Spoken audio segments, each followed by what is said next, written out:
to autumn, a new beginning for the festival that never ends.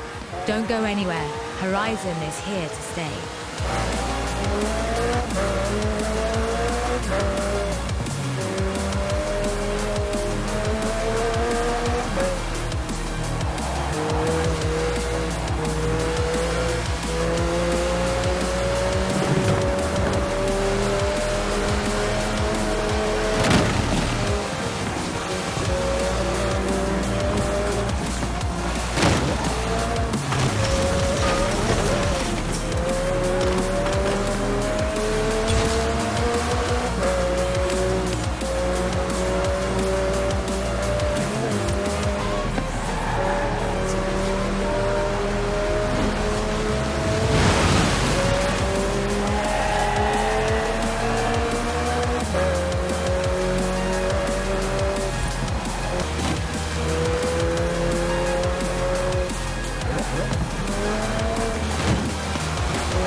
A new beginning for the festival that never ends. Don't go anywhere, Horizon is here to stay.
I think Horizon Life and Forza Horizon 4 is the single biggest design paradigm shift in the history of the Horizon series. It goes hand in hand with seasons. The fact that we now have dynamic seasons changing on a weekly basis for all our players, it means that you're no longer at Horizon for a summer. After a week it's going to be autumn, and another week it's going to be winter. You are living there now. It's massive how much it alters it, because it's really taking that step where it moves from a festival that you just spend the summer, and it moves it on to it being your new life, or maybe the dream life that you might like to live, where not only can you buy all of the best cars in the world, but you get to buy houses, you get to do a job, not a normal job, it'll be a job like a stunt driver or driving ridiculously fast taxis around the world. You get to do everything that you could kind of ever want to do across an entire year of Horizon and more. The big question that we asked ourselves during concept, what would it actually mean to live at Horizon? I think the big thing that it suggested was, you're not going to be doing it on your own, you're not going to be living on your own. This is going to be a world full of people living their dream Horizon lives alongside you. So that immediately suggested to us a shared world. I think the part that I'm most proud of, the part that presented us the most challenges, was probably realising that idea of a shared world without any of the problems. We came into it knowing that there's a lot of people that can be turned off by that idea, and we wanted to be able to say to all of those people, hey, we know the problems, we've fixed the problems, and we think you're going to have a great time. Random players that you see, you can interact with them, you can chat with them, but they can't crash into you while you're trying to nail a drift zone. They can't try and push you out of a place where you're trying to take a photo. And speaking of kind of taking a photo, that's another cool way that we've fixed an issue, which is all of the features you might associate with being offline, like photo mode, rewind, pausing the game, you can do all of those while you're connected. So you can rewind even though there are other players around you and it's all synchronized. You can pause at any point that you want, mid-air, on the ground, and you can use photo mode, which is a really cool new addition as well. It's a problem we had to solve, but the great thing about that is now the other players are in your photos if you want them to be. So we don't force you to play online. We think it will be a better experience if you do, but you have the option right from the start to opt out at a single button press on the pause menu. It's really that easy. Where we've been able to really stretch our legs creatively is, how can we live up to that promise that your experience will be better through being online? And that's about creating features which allow you to interact with the other players in the world. It allow you to chat, for example, through our quick chat feature. Allow you to see what other people are doing, see the events that they're setting up, go and participate with them seamlessly. Or the brand new Forzathon Live feature. So Forzathon Live is a really fun way to play the game. Every hour, on the hour, the server says there's a Forzathon Live event starting, it marks it on the map, and you can decide to go and take part if you want. You'll be grouped off with other players. You haven't had to sign up. No one has to declare themselves the leader. No one has to say, this is what we're going to do. It's a kind of soft, like friction-free entry into play with other people. And what it does is it tasks you as a group with achieving a target. So there are 3 rounds and it lasts 15 minutes. And if you complete round 1, 2 or 3, you'll get a reward that kind of increases based on it. Everybody gets the same reward. It doesn't matter whether you're the worst player or the best player, and we don't kind of make a point of showing people, you were the worst player and this person was the best. It's more of a your group succeeded or they didn't. And what happens is, when round 1 starts, it will set your waypoint to say a danger sign, and then you'll see, up to 11 people all jumping off the danger sign in front of you, tumbling around, desperately kind of trying to bank the score, and you'll see your progress towards the group target. Everyone keeps kind of taking attempts, and then you'll pass that target and go on to the next one. It's a really cool way of being able to just sit there and take part in the game without ever having to think, what do I do next? I think long-time Horizon players, they've always enjoyed our games because we always offer a great deal of content. I think those players are going to really enjoy the way that we're going to deliver fresh content to them every day, every week. We're going to be giving them fresh things to do. And the way that we're going to be generating that content and creating it post-launch allows us to react to the wants and needs of the community. So we can listen to people, we can find out what people like, what people are enjoying, what people feel like they're not seeing enough of, and we can bring that to the game and deliver it to them. So I think for people who've been playing Horizon for a long time, they're going to find that Forza Horizon 4 is a game that evolves over time and actually meets their needs probably more than any Horizon game in the past. I hope what lands really well with this is almost the fact that we have designed this for the players that we have. You know, we have got a lot of data coming in from an awful lot of players in Forza Horizon 3. Throughout the development of this game, we've been able to analyse that, observe the way players play. And I think if there's one massive takeaway about Forza players in general, but certainly Horizon players, is that they have many, many different ways of playing. I think what we've done with the Horizon Life is really celebrate that by allowing them to progress within the game, to earn rewards, and have meaningful progression by doing practically anything that you can do within the game. So obviously that includes racing, which is a massive part of our game. It also includes stunting, exploring, drifting, streaming, which is an increasingly huge part of games today. You can now progress your game by streaming, or even actually by watching other people stream the game. We have an incredibly creative community. There are more ways to create in Horizon 4 than ever before. If you're a painter, or you're a tuner, or you're using our expanded set of blueprint tools to create your own championships, or now using the new route creator to create your own routes.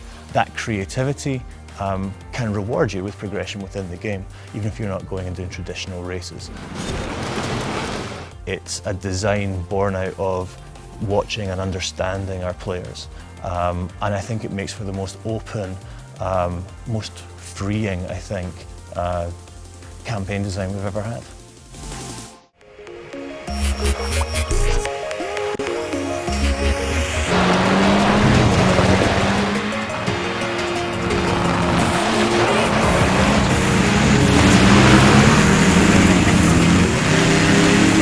Alright guys, this'll be easy. Just don't miss a checkpoint and let's go.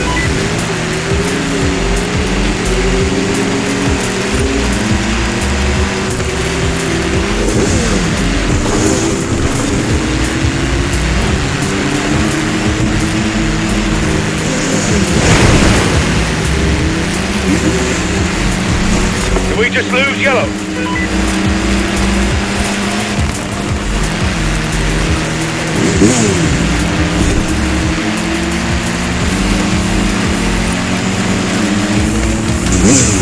Coming up on the quarry.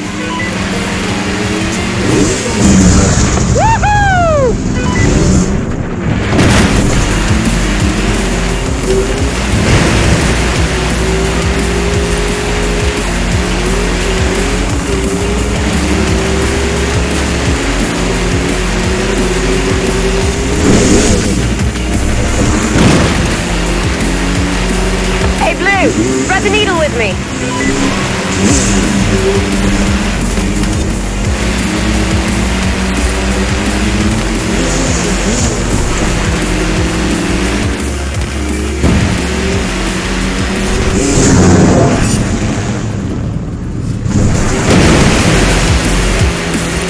Red's down, red's down.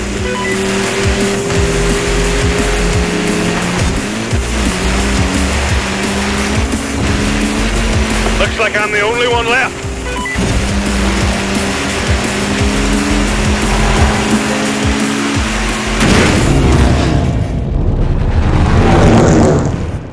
First and foremost, it changes the other races you'll see while cruising around the open world.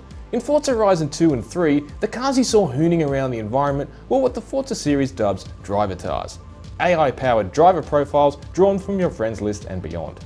In Forza Horizon 4, we'll still race against drivatars when we start an event, but the cars you'll encounter in free roam will now be real people within a 72-player server. The reason developer Playground Games is doing this is because the team believes that real players will exhibit more interesting, more unpredictable, and more fun behaviour than they could ever program into drivatars.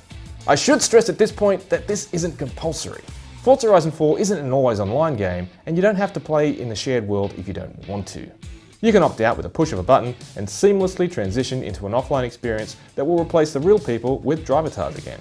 According to Playground, this will ultimately be similar to the solo, open-world free-roaming experience of Forza Horizon 3. But if you are up for it, this is how it works. As you may recall, in Forza Horizon 3 we had campaign co-op, which supported 4 players, and online free roam, which supported 12.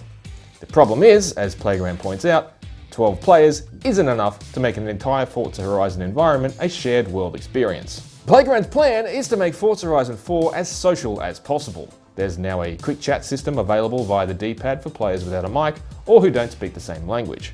We'll also be able to form instant convoys with players met, and take part in every race and every activity in up to 6-player co-op. It also probably goes without saying that, as a shared world experience, whatever happens in the world happens for everyone. Weather, time of day, it's all synchronized. If it rains, everyone is out in it. When the sun sets, everyone sees it together. When the season changes, it changes for everyone. It's all done to reinforce the idea that we're all living and playing in the same space.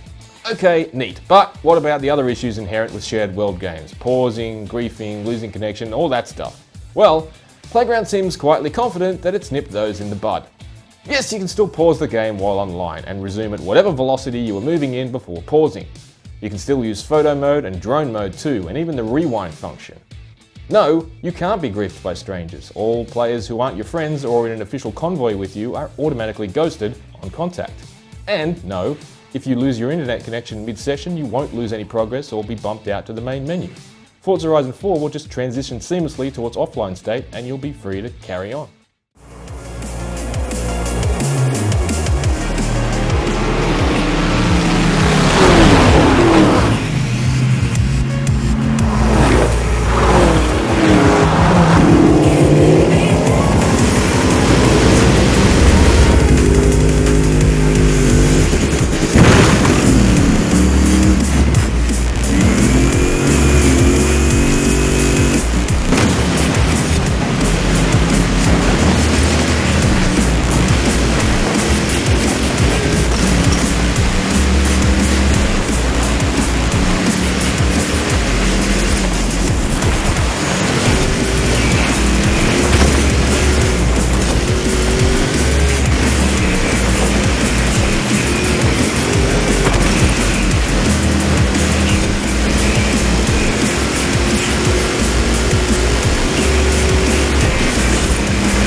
We've gone and asked the question about seasons, multiple times before. We asked it in Horizon 2, we asked it in Horizon 3. It is kind of the holy grail of open world games, and we've been going after it for a while. The fact that at the same time we were considering Britain, it just felt like this perfect storm, right? We have to go after these twin goals. The specifics about the sun arc and how the lighting changes from season to season. We threw a winter sky that we'd originally gone out and captured during that first part of the process and threw it on the Amalfi Coast from Horizon 2 to see how that system would pan out. And instantly it gave everything this kind of wintry vibe, despite the fact it was the Italian coast. And so we knew going into this that having that particular specific data set for each season was really, really important and would be key in making sure the mood was fully captured. I can't see us being able to pull off dynamic seasons in anywhere other than Britain. It's a kind of place that we live, so it's so close to our hearts and we're desperate to do it proud, so there's this inherent challenge that we put upon ourselves more than normal. Like, we really have to do this justice. So the extra work from Seasons came along as part of the we can rise to do this. We've always looked to the locals of whatever place it is we've tried to recreate in the past to tell us when we've captured the spirit of a place. And with the UK, we were kind of the arbiters of that. We had to make sure that we were capturing the true spirit of the UK, and we were acutely aware of when we weren't quite doing it. That kind of intimate knowledge with the location, I think, is integral into how we've been able to achieve our dynamic seasons feature. You have to be living in that space throughout a whole year to truly understand how everything changes. The team have been able to get out, get in their cars, take their cameras, take their recording equipment, whatever their discipline is, and go and experience Britain in each of these seasons and bring back the data which allows this to be, I think, the most authentic recreation of a world we've ever achieved. So every time we would go out, we'd find great locations that we could record in, and we'd always kind of go, all right, great, well let's come back here when it's spring or when it's winter. One of the things that we've changed per season is the birds and the wildlife that change per ambient zone. The Yorkshire moors was a great example of that, where we went there in autumn and it was full of grouse. It was kind of, that was the season for it. And then you go back in spring and the wildlife is completely changed. It's a lot more kind of pleasant in a sense. It doesn't feel as foreboding. So in springtime, this is kind of, imagine you're surrounded by heather, lots of small birds, you can hear prop planes around you. It feels really fresh and kind of active, full of life. Whereas opposed to something like autumn, where the grouse have started to come into season, it feels a little bit cooler, a little bit colder, and it really feels different based on season.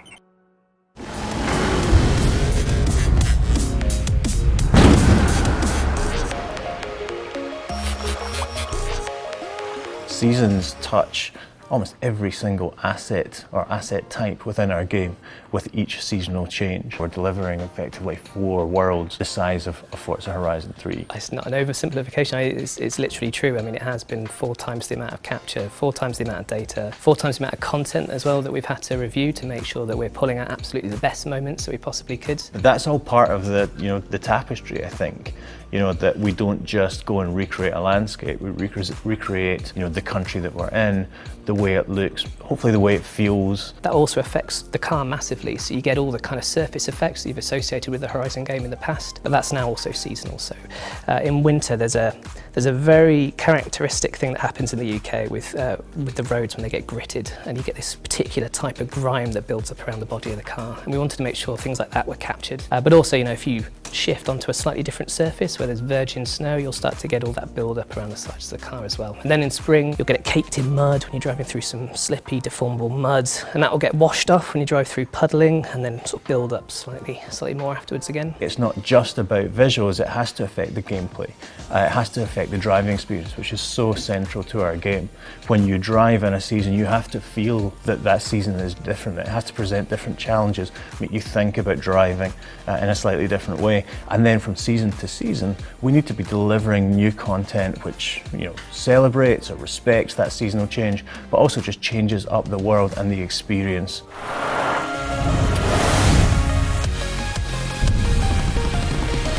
Welcome to autumn.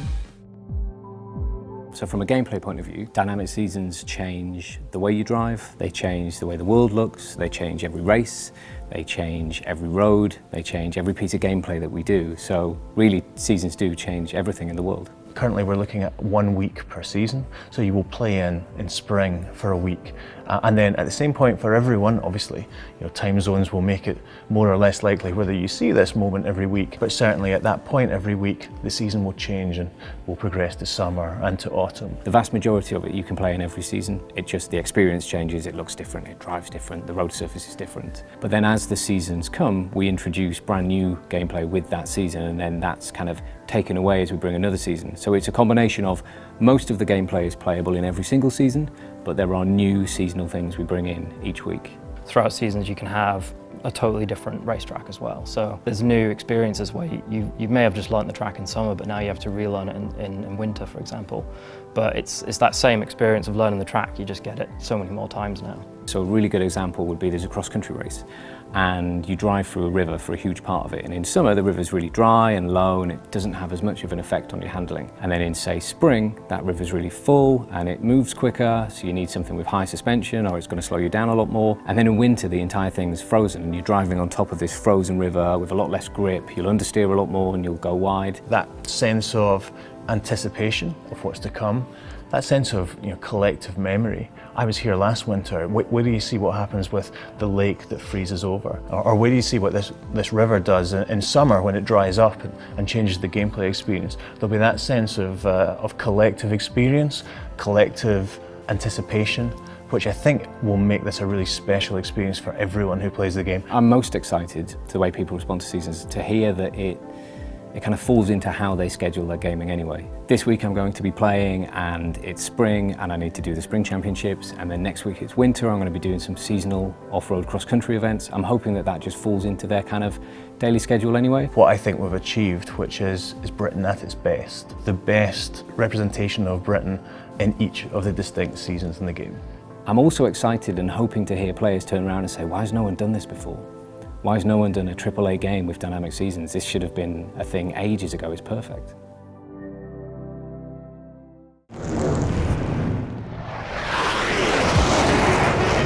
This is it, Horizon. We are kicking off the summer season with the greatest race of all time.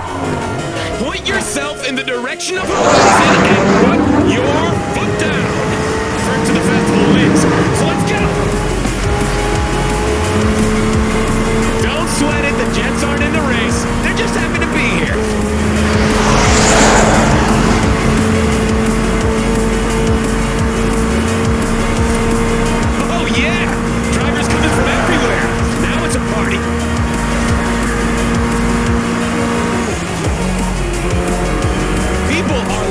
Streets to get a load of the action. Cheer these racers on, guys. Come on.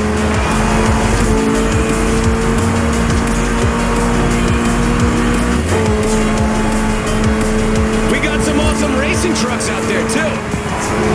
The most incredible hypercars are all here. I can see a Centenario, Ferrari FXXK, and a beautiful Bugatti Chiron. And is that a Vulcan? Oh, Horizon, you do not want to miss out on watching this. Look at that Senna go! I mean, the car, sure, but someone's got to be handling that thing. Final straight! Look out for me!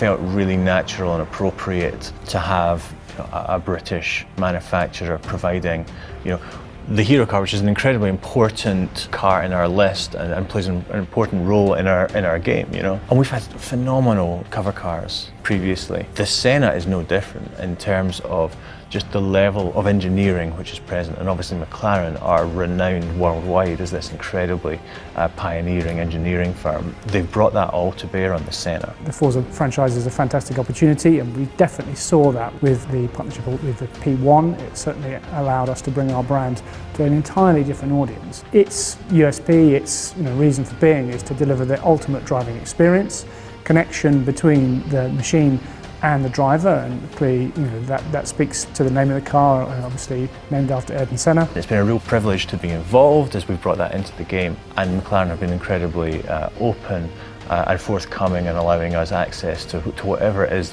different parts of the team need to recreate it as perfectly as possible.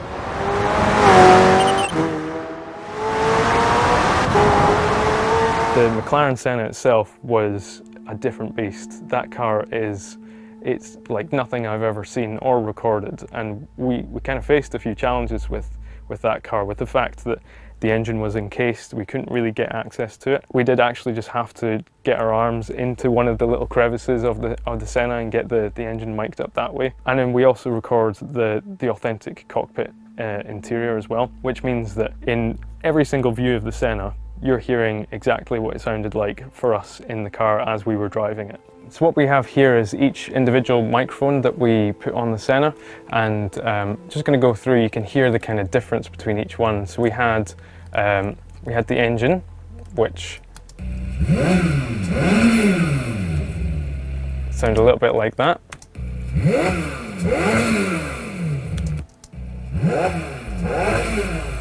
And that was from 3 different points on the Senna, which we can bring together to make a really cool sound for the engine.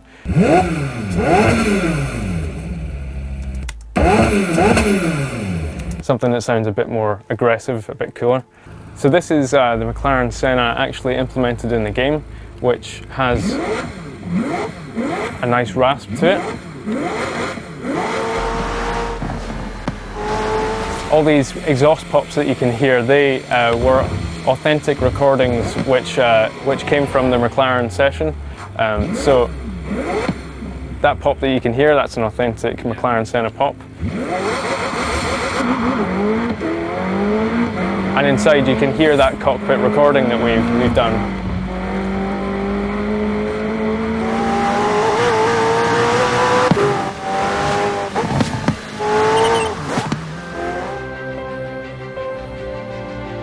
Many manufacturers love to say their car is a race car for the road, and I think the Senna is one of the first cars we've seen where it genuinely is a race car for the road. And that meant we had to approach it very differently. From the handling point of view, we strive to create a system where we treat it more from an engineering background than anything else. So that allows us to take data supplied from the manufacturers, and people like McLaren are great for giving really in-depth data. That allows us to then pipe that into the system and create the handling that way, so we know it's the most authentic and accurate handling we can create for the car. When it comes to tyres, aerodynamics and things, we're looking towards what a race car is capable of, but somehow it has to function on a road as well. So things like suspension and the tyre itself has to be much more progressive and drivable than a race car. That's been one of the big challenges, getting that huge race car performance, but how McLaren have actually created this road car is quite astonishing. We're incredibly happy with how the Senna's turned out, and super excited to let people get their hands on it, because it's such a rare car that very few people will in the real world, and it's one of the few places you're going to be able to drive the Senna.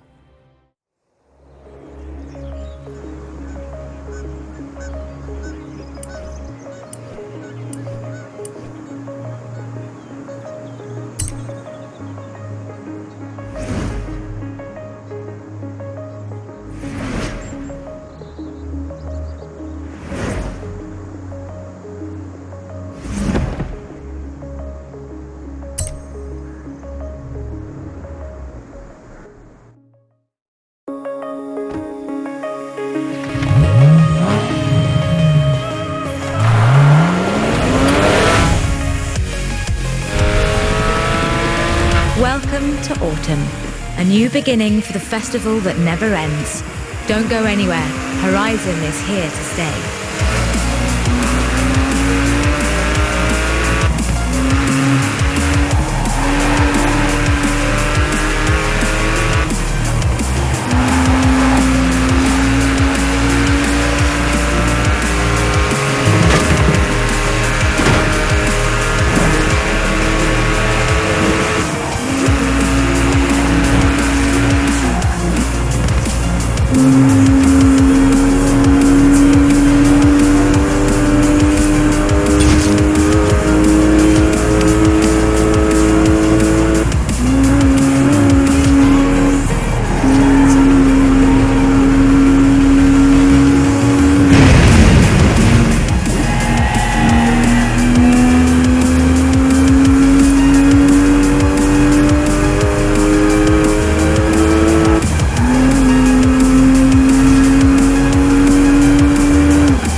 guys, this'll be easy. Just don't miss the checkpoints and let's go.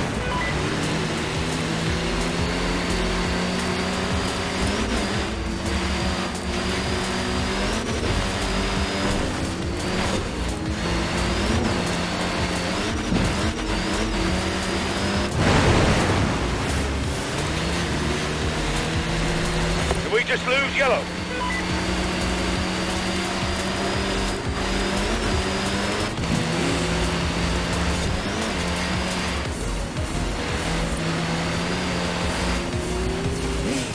Coming up on the quarry.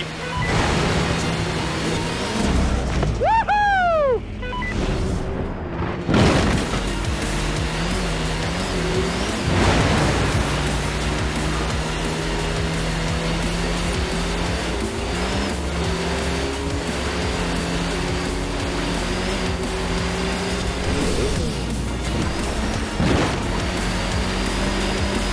Hey, Blue, thread the needle with me.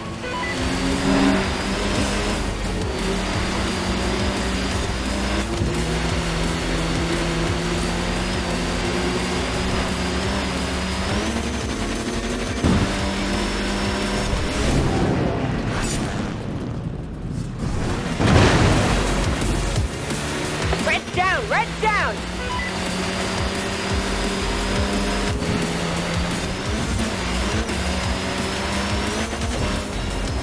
Looks like I'm the only one left.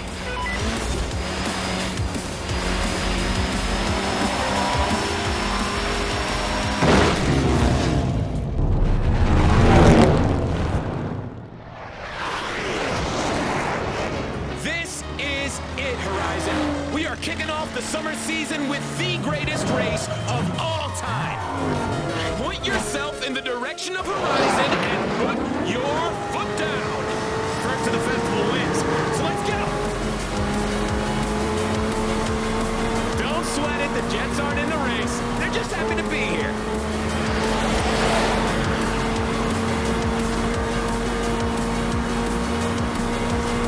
Oh yeah, drivers coming from everywhere. Now it's a party.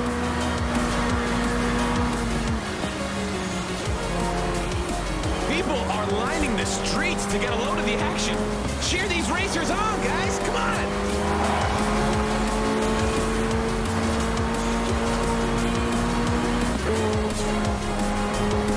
We got some awesome racing trucks out there, too.